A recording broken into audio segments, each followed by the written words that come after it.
enjoying a warm and sunny day at the beach, and the water looks perfect. The warning signs? Those are for inexperienced swimmers. You know how to handle yourself. Or so you think. As you swim out, you feel an invisible force pulling you out to sea. And it's not letting go. It's a deadly rip current.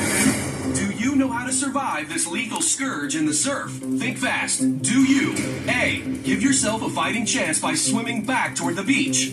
B. Swim parallel to the shore until you're free of the current?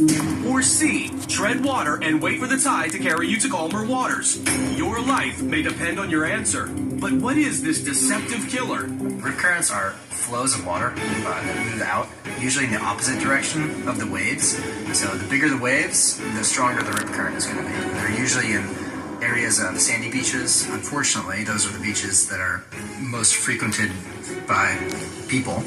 So right here, we've got a nice dark gap. It almost looks like a road or a path going out through the surf. And that's the rip. Rip currents can be difficult to see. Sometimes they look like very calm water, so swimmers are oftentimes attracted to them thinking that that water is much calmer and easier to swim in, when in fact it is a rip current. Keep your eye on the purple dye here. The dye goes wherever the water goes, and it's an easy way to spot the rip. Rip currents are dependent upon waves. Waves are generated by wind. Without wind, you don't have waves. Without waves, you don't have rip currents.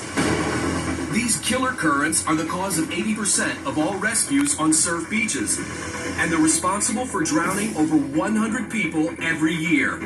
Rips can move out to sea as fast as 8 feet per second, faster than an Olympic swimmer. I've seen rip currents that go out 200, 300 yards out to sea. It can be a football field wide. Those things can wreak havoc on a population, and a lot of times we have to keep people out of the water. During the summer, we get very large swells coming from the southern hemisphere. They travel very far, and they can be anywhere between 6 and 12 feet. We get huge rip currents. If you're not ocean savvy, then you can really end up in some trouble. He's having a hard time. The current keeps sucking him out. It is overwhelming to all of a sudden realize I'm not in control right now, and nothing that I'm doing is working. Panic sets in. It's extremely dangerous for people. I must be exhausted. Underestimating a rip can be fatal, and that's something you are discovering the hard way. You're caught in the clutches of a rip current, so what do? 2 of these options can save your life, but your best shot at survival is B. Swim parallel to the shore until you're free of the rip. If you find yourself caught in a rip current, first thing you do not panic. If you're near the shore and see the lifeguard, signal and scream for help.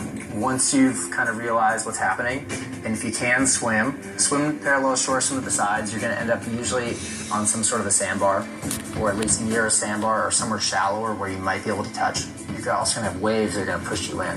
And so use those waves to help push you back into shore. Don't fight those. But if the current is too strong, you have another choice. C.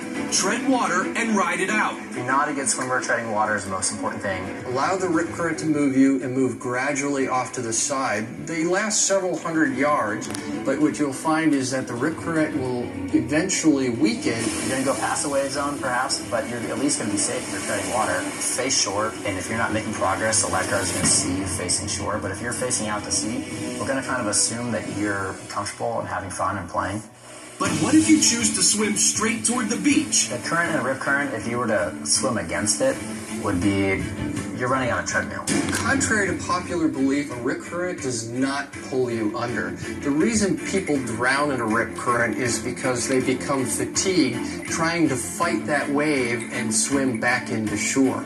A rip current will move much faster than even the fastest of swimmers, so you're not going to outswim it. Of course, the best defense against these deadly currents is to know how to spot them before it's too late. Essentially, the easiest way that I can spot a rip current is the place the waves aren't breaking, because waves like to break in shallow water. So I often tell people, look for where the waves are not breaking, or where they break last. And that generally is going to be a rip current. The other thing I tell people to look for is brown or murky water. As the rip current pulls out to sea, it's pulling a lot of sand and churning up a lot of sand as it pulls out. Also, any choppy water, because as the waves move in and you have a current going against it, it creates chop.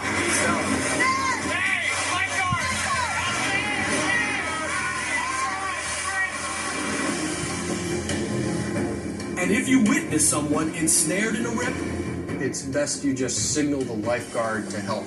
Lifeguards are trained in how to deal with rip currents. They also have flotation devices and motorized equipment that will help them to effect a rescue safely. The most important thing is don't become a victim yourself. You do not need to swim out to them or run out to them or try to go get them initially.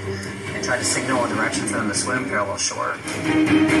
If you want to avoid becoming another rip current statistic, never swim alone or on a beach without lifeguards.